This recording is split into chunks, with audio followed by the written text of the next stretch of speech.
Welcome to the Everything Apartments podcast. I'm your host, Eric Christopher. And on this podcast, we cover all topics of multifamily investments from buying and financing properties, day-to-day operations and management, and also reinvestment strategies. First, I wanted to remind some of the newer listeners, perhaps this is your first visit into the podcast, we have a whole bunch of back episodes that we've done all through last year.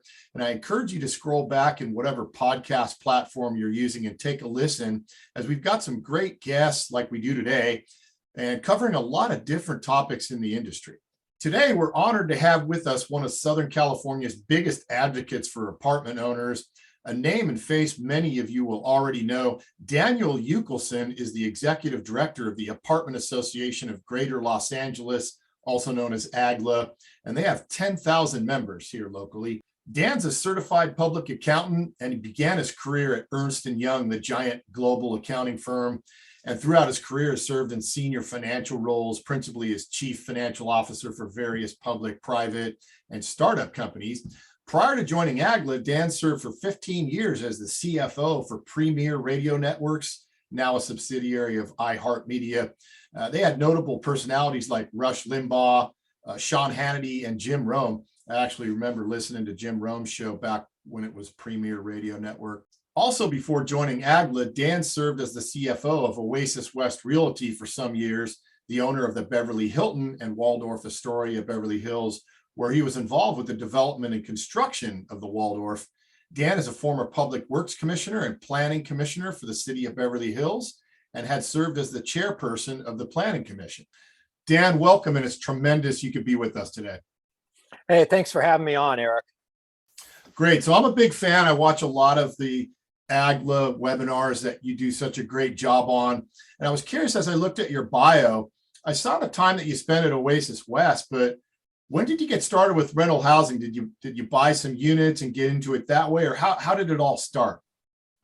Well, it's interesting. My family had owned a 4-unit apartment building in the city of Los Angeles, just outside of the Beverly Hills area, for about 70 years. It was actually owned by my grandmother and her cousins. The family had moved out from the East Coast, and like a lot of immigrants, decided to buy a rental property to house their families and also help supplement some of their housing costs by having a couple of renters. And so they did that. And it was a building that my mother had inherited. And then when I first met my wife, we had moved into the building. We had our first child there. And ironically, the same mailman had delivered mail to 4 generations of my family, starting with my grandmother all the way through to Wow. my firstborn daughter. And it's something that we kept in the family. And when my father had unfortunately lost his job with his company moving out of state when I was in high school, it was something that kind of kept my parents afloat.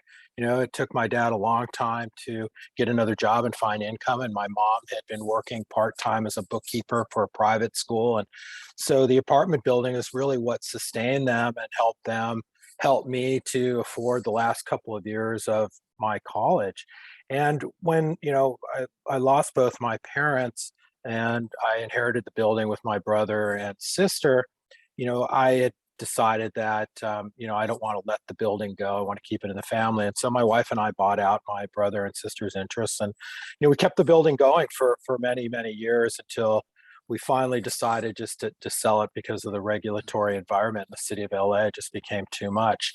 And then several years later, my wife and I decided to downsize after our kids finished college. And rather than buying another house, we decided to buy a 4-unit apartment building, and we live in one of the units. So I live in an apartment building myself these days. And I made that investment thinking that someday I'd be retiring and I'd want some stable retirement income through owning an apartment building. Absolutely. And I'm kind of a believer that there's never going to be a day per se that you regret doing that. Obviously, we'd all rather live in lavish homes versus smaller ones or whatever it is. But Right. But in my travels through the trouble, and that's kind of a segue we'll get into in a second, I've never regretted $1 or 1 minute that I put into trying to build equity in an asset. There's obviously times when it's frustrating, but I don't think anybody would look back at that and say, I wish I didn't do it. If they're working at it diligently and working hard, not letting it just, float on its own. I don't think there's anybody ever would regret that. Yeah, no, it's true in the long run, but you do have, those times of frustration, like, after giving up my beautiful home in Beverly Hills to buy a 4-unit apartment building in Beverly Hills, and then months later, the city of council enacting rent control. Mhm. That was a frustrating event for me, but it's been years now, and we've gotten through it. Yeah, well, that it was a good segue because we had a static here going back a couple of years pre-COVID. I've obviously, you've got your rent control structures in downtown or in city of LA and Santa Monica and peppered around the Southland. And then we had a little challenge with Prop 10, which was defeated. Fast forward to now, AB 1482 in place. Okay, we can probably work with this, the status quo as it was. But, as everybody knows, over the last 2 to 3 years, we've been in an overreach environment like we never could have imagined. And I've scratched my head, maybe like many listeners and maybe yourself, on a variety of things around this government has done with us through this period. And I've had a difficult time figuring out exactly what the fish is they're trying to fry, right? Like, is it as simple as a hard left government just trying to win more and more of an increasing voter base over from the renter class and just kind of throwing property owner rights out the window? Or is there a bigger picture I'm not seeing here? I mean, I just can't get it. Well, I'm somebody who's had more than 30 years of business experience, mostly on the finance side as a chief financial officer. And, I get, short-term and long-term objectives. It's unfortunate when you have elected officials, they lack a lot of business experience. And, they're only thinking about the short-term needs and not what the long-term impacts of all these regulations are doing. And a lot of them just have not sat back and said, my God, we've had over 4 decades of rent regulations in place in cities like LA and Santa Monica and Berkeley and San Francisco. And look what the result is. We have the worst housing shortages in the country. We have the worst homelessness situations in the country.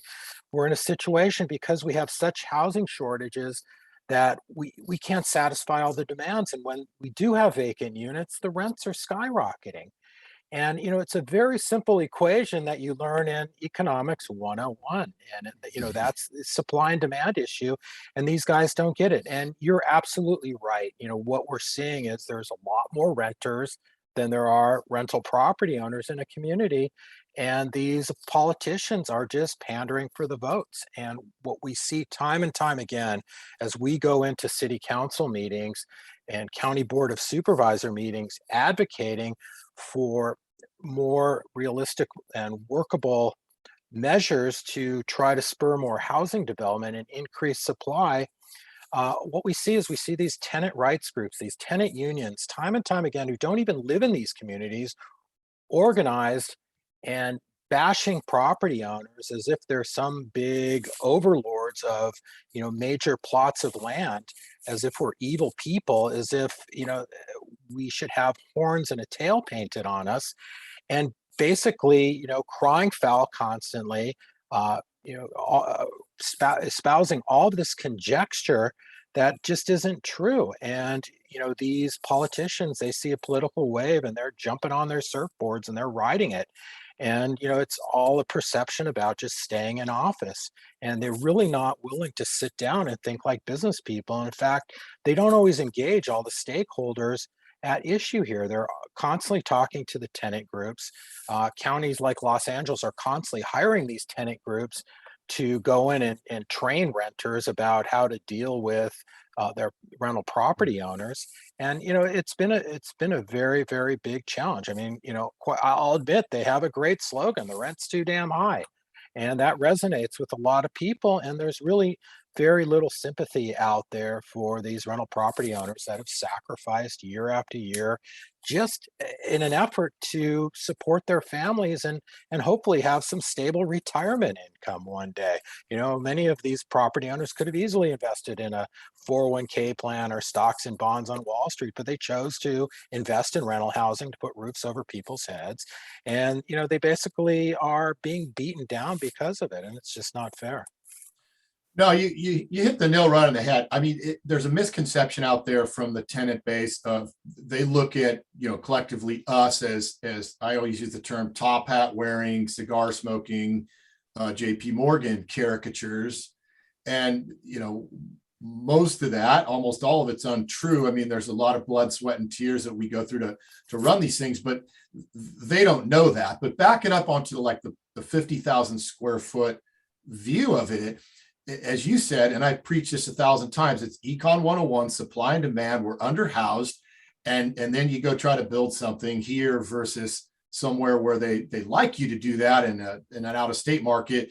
And the costs are amazing. So it's the supply and demand. I just don't understand how that ever gets unwound in the regulatory environment that we have in most municipalities to build anything. And I'm calling kind of upon your hat as the public works commissioner, the planning commissioner, kind of insight into that. I mean, will we ever be at a near par on supply and demand for housing here, or is it just a pipe dream?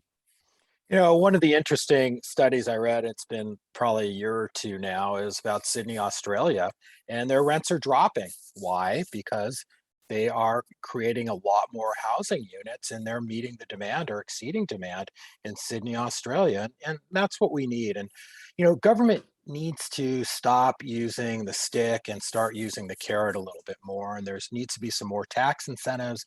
Government needs to partner up with developers. There are developers out there willing to build affordable housing. We did it in the LA area after World War II. We built lots of workforce housing, which enabled our industries to grow. And we just don't have that now. And it's going to start impacting businesses terribly. And there's a lot of different tools in the toolbox that, can be used. We've seen a couple of them, which are really just going to have small impacts, but, it's the right direction. These new ADU laws, these Senate bills 9 and 10 that allow you to build more density on properties and single family homes. And unfortunately, it will impact single family neighborhoods. In cities like LA, there's literally thousands of what we call bootleg units that are perfectly safe to live in, but the city doesn't recognize them because they weren't in the original building permit. There are recreation rooms, laundry rooms, garages that, have been turned into living space, but the city won't allow owners to rent these properties. And then there's also co-living, there's micro units, there's lots of different things that cities and counties could use and deploy and increase housing supply, but they're just not willing to do it. And they're not willing to do it because there's neighborhood groups out there, these um, groups that are against virtually any kind of developments. We call them NIMBYs, Mhm. and they're constantly, in the face of city council members, and they're not willing to allow literally anything to go up in their neighborhoods that would change any aspect of the environment that they have in their local neighborhood. So it's a huge problem.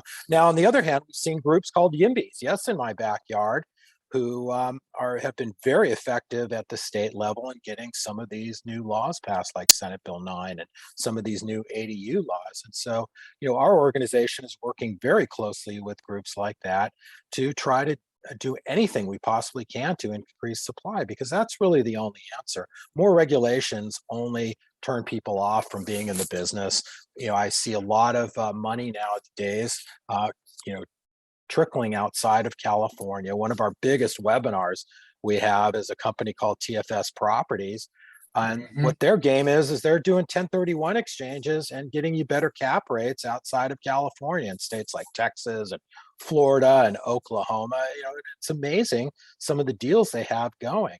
And so, in a lot of cases, particularly with the majority of rental property owners in California who are the small business mom and pop owners, they just don't have the stomach for all this regulation anymore. It's too risky for them and it's very difficult to understand. Yeah, no, you're echoing what I've found in the market over the last year and a half, I've been doing quite a few out of state market visits, just surveying apartments. I've been to about 6 of them. And that posturing from our California investors is never been higher. And I'm going to these places, looking at some of these demographics and just what you can achieve for the same or even better cap rate many times than you can here. And it's an intriguing story. There's that trust fall for a lot of older time owners that say, well, I got to be able to touch it in within an hour's drive or less. I mean, okay, there's going to be those folks, but there's a whole bunch of younger ones that are going like, hey, look, the government here, and that's kind of my second part of the question is, to me, the only way to get the heat off of us that's coming from the tenant groups that are basically allowing or having the government kind of fall into concert with them is the supply side, because I think a lot of the heat comes off of us as housing providers if there is a supply there. I don't think there's going to be a philosophic change in how the government operates here, since, I guess you could call Reagan a Republican, but was he really? And I don't know that we ever see pragmatism with sort of the business owner as a centerpiece to it. I don't know if we ever see that here in our lifetime anyway. So the only thing I can imagine as far as our life getting a little easier is that supply question, right? So what are your thoughts on that? Do we get a philosophic change ever from this government, or is it just it's going to happen because the supply increased enough where the heat kind of backs off from us? Well, it's really hard to say. I do, see some of the far left struggling in Sacramento these days, and particularly over issues like homelessness and also the high crime rates. It's not going to really be coming from housing. But a while ago I read that California only has so many millionaires, and a lot of these millionaires are leaving the state. Pretty soon the state is at risk of losing its tax base. Mm-hmm. And eventually, as these more and more of these bond initiatives get passed and more attacks on Prop 13 happen, and if any of these things are successful, we are just going to lose a lot more people. The tax burden of living in the state is going to far outweigh the great weather that we have.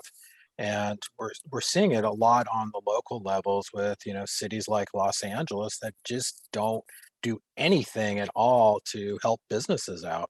They talk a good game, but at the end of the day, there's just so many roadblocks that get put in people's faces that it's a complete turnoff. And, a lot of companies just don't want to do business anymore with cities like Los Angeles. And we have seen a lot of employers leave our state and head for states like Texas. And it's Mm-hmm. really a shame. Yeah, it is. I mean, it's funny you mentioned the weather, because as I'm sure you've gone outside like I have the last 4 or 5 days. I walk outside and I go, yeah, we have to put up with Gavin Newsom and Eric Garcetti, but this is pretty nice to work with right now, right? Because we all have friends back east on Facebook that are covered in snow and they don't want to be, and we're going like, okay, this is why we're here, right? Tell me about it, Eric. You see me wearing my Mets cap. I am in New York City today. We warmed up to the low 40s, but the last couple of days it's been in the high 20s, low 30s, and I do miss that California weather for sure. Yeah, for sure. There is a reason why we're here. You have a great point. Is I visited Salt Lake City, I think that fourth quarter sometime last year, and obviously lots of California migration there, companies and just people moving. And I do wonder, as we shed millionaires, and those folks are going to be the most savvy at tax sheltering themselves, personal residence here versus there. Like, what does that leave us with here when all that's said and done? It's a little concerning, since I grew up here, from just looking at the real estate market over starting with my grandparents, kind of like your situation, the fourplex.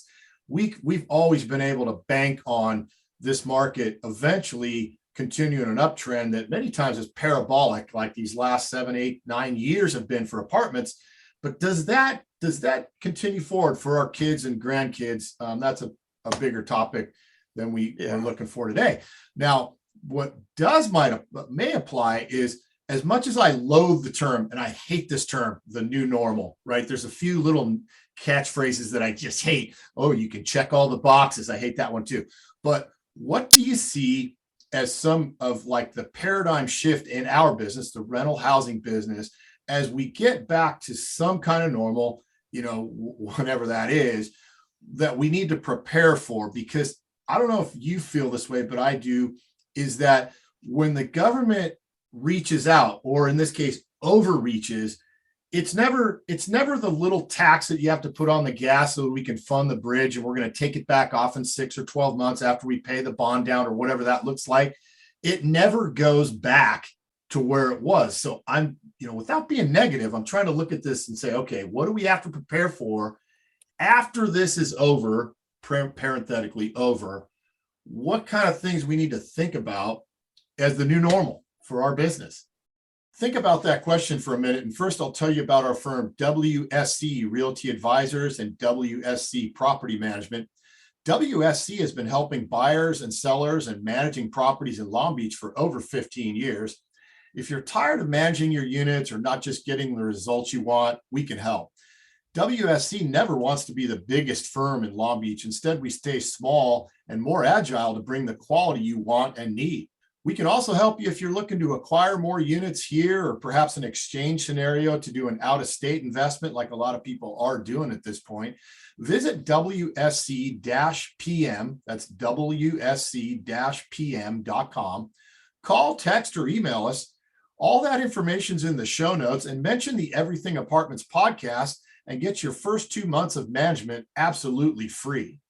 Whatever your challenge with your property, WSC has the solution.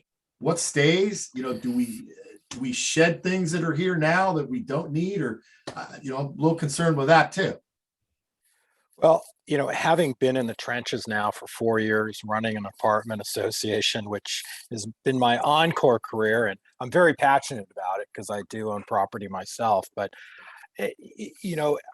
I'm very concerned. There's a huge importance that people in the industry, investors in this industry, are on defense, and it's constant defense. Sometimes I feel like I'm playing a game of whack-a-mole, because every time I turn my head, there's a new city popping up with tenant protection regulations and rent caps, and more and more there's these new regulations being created around us that are increasingly more and more insane. I just can't believe some of the things that we as an apartment association have to deal with these days. Our foundation was based on educating rental property owners and making sure they knew what their obligations were, so they provided you know quality housing to their renters. But it's kind of migrated now to where we have been forced into a situation to become lobbyists. And so we have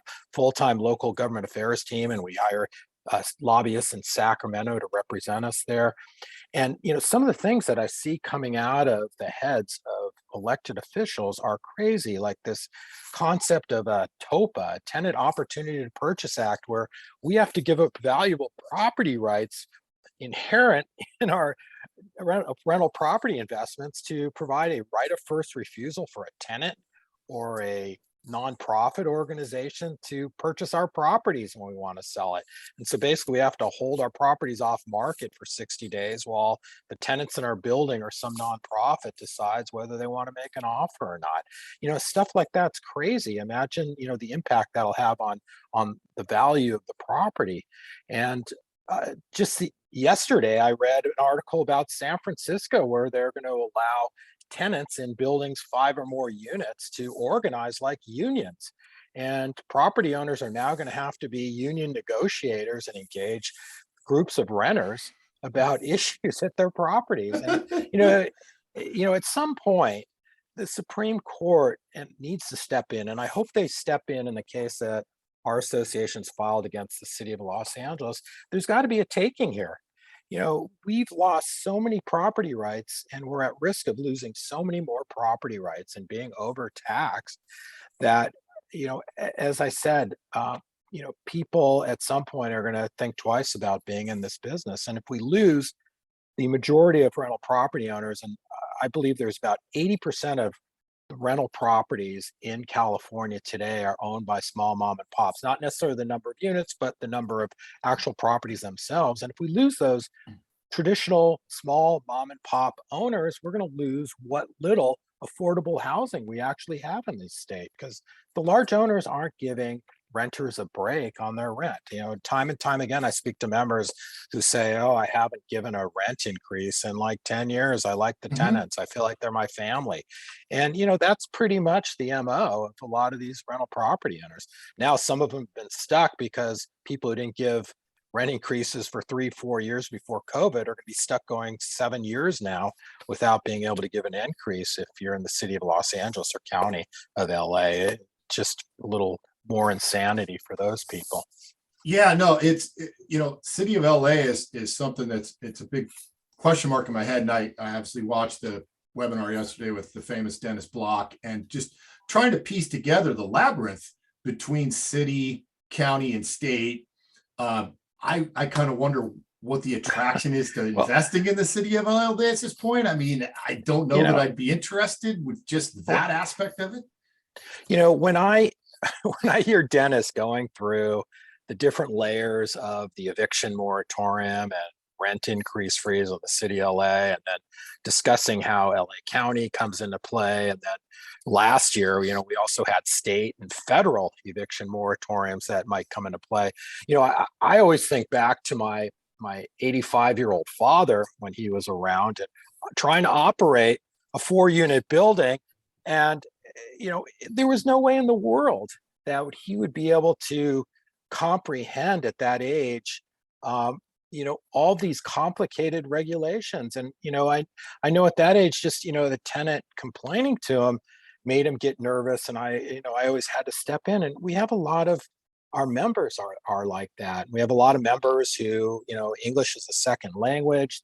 A lot of them are new immigrants. And, these things are literally impossible for the basic small property owner to understand unless they're a real estate professional like you or have gotten a law degree somewhere along the way.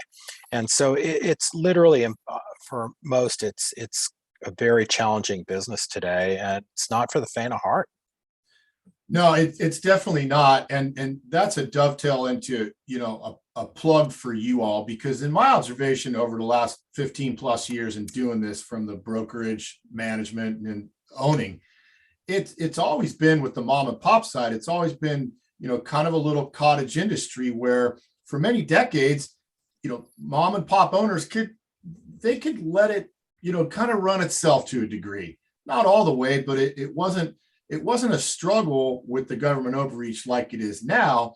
And so it looks like it's very difficult to unite a large mass of the property owners, similar to what you'd be doing within your association, to mount up whatever battle that we can, because the time, well, it's been time for a couple, 2, 3, 4 years now to do that. But I think certainly you all at the helm of some sort of organized movement, be it this lawsuit or a bigger one down the road, I think that would right there be the value to being part of AAGLA. Yeah, one of the challenges that I have as someone who runs a large apartment association is, there's a lot of apathy out there on the part of landlords, and people need to sit back and they need to realize they have millions of dollars invested in these rental properties and they need to stay informed. And time again, I get asked the same questions over and over again about a particular regulation that our association has had webinars on. We've written articles about it. We've put out emails on, and people can't be that way today.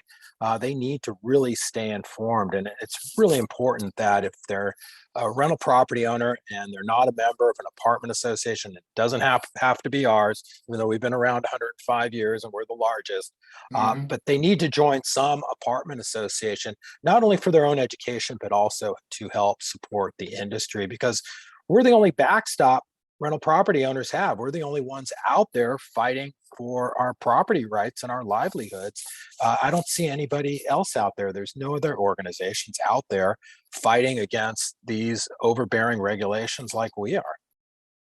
Yeah, it really is the concerted effort, because I get, probably like you do.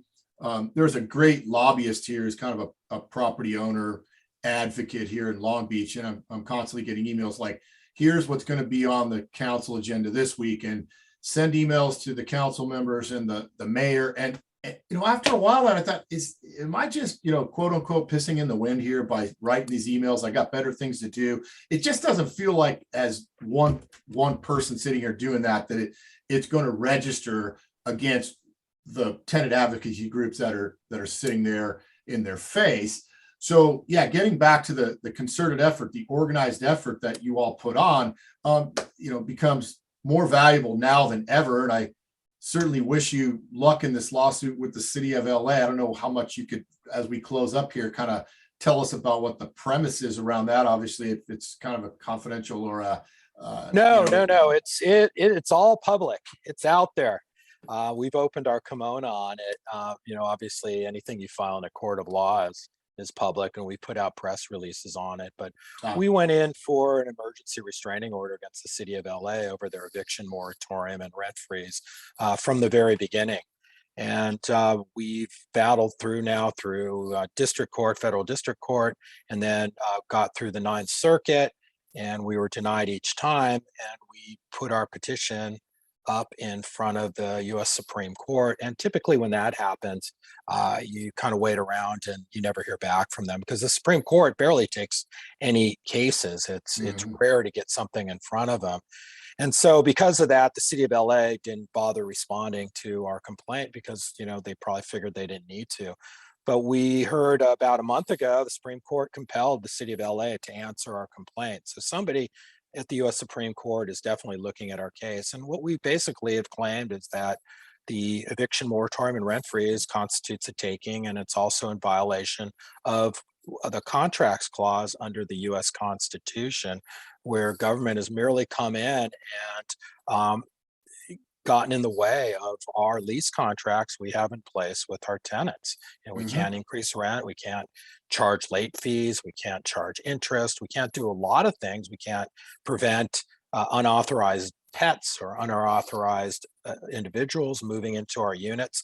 And so it's a huge problem. And we've gotten some intelligence back through our law firm that there are a couple of Supreme Court justices that apparently want to look at issues related to the contracts clause. So fingers crossed, hopefully we're going to make some headway. But, if we don't make it there, we have a couple of other lawsuits up our sleeve that we are working on. And, if you check back with us next week or a week after that, you may be reading a press release about a more recent one. So I get contacted constantly by members and property owners saying, why don't you sue for this? Why don't you sue for that?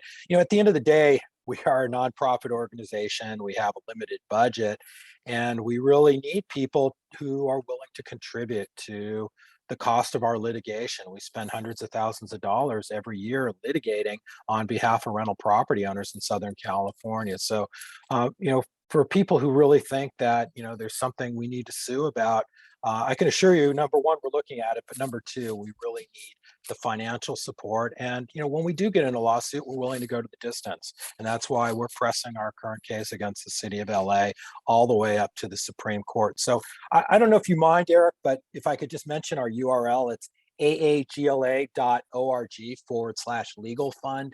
If anybody would like to help contribute, and any size contribution will help us out. It's just really important that everybody puts some skin in this game, because we're slugging it out in court. We've got 5 lawsuits going right now, and we're looking at 2 others. So please, if you're listening, please help us out.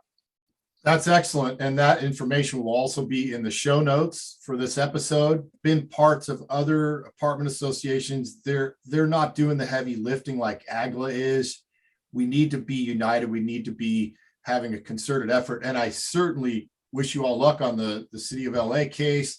That would probably lead to a really nice precedent against the county and any other municipalities that are trying to pull the same shenanigans with us. So certainly, again, that information be in the show notes. I encourage you all to push through whatever, like you said, the amount is, could be small or big, but it's actually, past time on getting involved with this, because They're literally, you've seen what the government's doing. There's nobody else out there that's pushing back the other direction other than AAGLA and the like. So, Dan, I really appreciate you being here with us today. You're always a wealth of knowledge. Keep us posted on the City of LA lawsuit. I'd love to update that on the next subsequent episodes. All right. Well, thanks very much, Eric. I really enjoyed doing this. And listen, if I could ever return the favor, if you ever want to be on one of our webinars, you let me know. Be happy Yeah, to put you that sounds like a winner. Again, thanks for listening to the Everything Apartments podcast. I'm your host, Eric Christopher, and stay tuned for another episode coming soon.